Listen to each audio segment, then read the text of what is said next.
때는 1918년. 모든 전쟁을 끝내기 위한 전쟁인 제1차 세계대전이 끝나고 열강들은 두 번 다시 인류가 종말의 길을 걷지 않기 위한 회의를 가지게 됩니다. 이후 미국의 우드로 윌슨이 14개조 평화원칙을 발표하게 되는데, 민족 자결주의로 유명한 14개조 평화원칙은 각 민족은 침략을 받으면 아니 되며 스스로의 의지에 따라 민족의 미래를 결정해야 한다는 내용을 포함하고 있었습니다. 이 평화원칙이 공표되자 소련의 지도자였던 블라디미르 레닌이 민족 자결주의를 지지하게 되며 전 세계적으로 민족주의 열풍이 불게 되었습니다.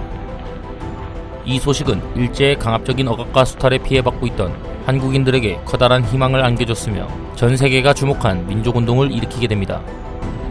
전 세계가 주목한 민족운동이 무엇인지 여기 한 이야기를 들려드리겠습니다.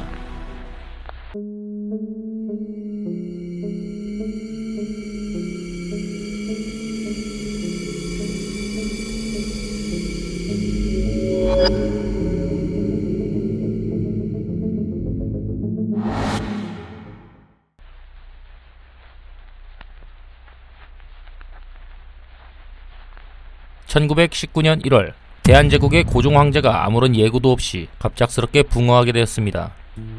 일본 정부는 공식적으로 뇌일열로 인한 사망이라 발표했지만 평소 아들인 순종보다 건강했던 고종이었기 때문에 국민들은 일본 정부를 믿을 수 없었고 반일 감정이 더욱 짙어지게 됩니다.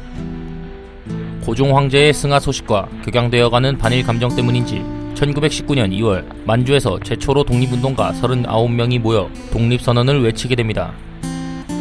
우호 독립선언으로 알려진 이 독립운동은 이후 일본에서 유학 중이던 최팔용, 김도연, 송계백을 포함한 많은 한국 청년들이 도쿄에 있는 기독교 청년회관에서 독립선언을 하게 되는 결과를 낳게 되었습니다.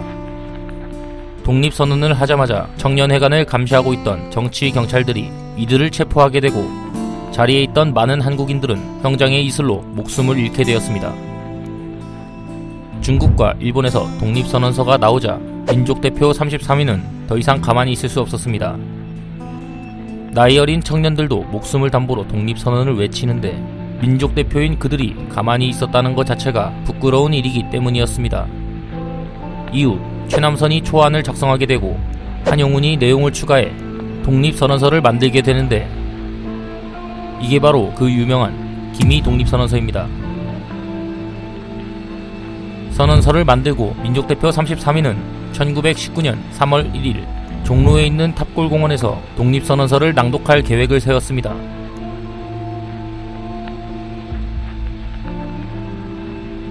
탑골공원에 수많은 인파가 모였습니다. 조선의 독립을 위해 한마음 한뜻으로 많은 사람들이 모인 것입니다. 하지만 독립선언서를 낭독할 민족대표들이 자리에 나타나지 않았습니다. 왜냐하면 민족대표들은 만약 인파가 많이 모인 탑골공원에서 거사를 치를 경우 유혈사태가 일어날 수 있다고 판단해 탑골공원이 아닌 태화관에서 독립선언문을 낭독한 뒤 자진해서 경찰에 체포당했기 때문입니다. 같은 시각 탑골공원, 시간이 지나도 민족대표가 나타나지 않자 한 청년이 주머니에서 독립선언서를 꺼내들고 팔각정 위에 올라가 독립선언서를 낭독하게 됩니다. 우리는 이에 우리 조선이 독립한 나라인과 조선 사람이 자주적인 민족임을 선언한다.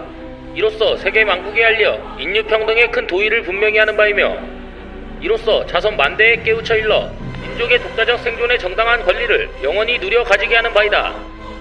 독립선언문을 낭독하자 학생들은 태극기를 사람들에게 나눠줬고 수많은 인파가 숭례문과 덕수궁 쪽으로 이동했는데, 시위대가 이동하자 일본의 기마부대가 한국인들을 폭력적으로 진압했습니다.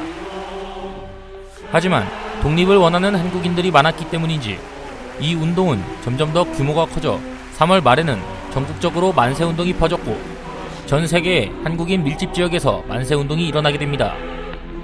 이 운동이 바로 3.1운동입니다.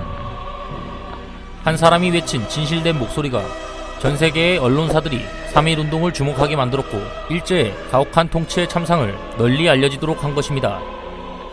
이 운동은 중국의 5.4운동에 영향을 미치게 되고 지금의 대한민국의 뿌리가 되는 대한민국 임시정부가 만들어지는 계기가 되었습니다. 3.1운동, 그분들의 숭고한 희생을 다시 한번 생각하게 되는 시간이 되었으면 좋겠습니다. 지금까지 윤호아씨였습니다. 감사합니다.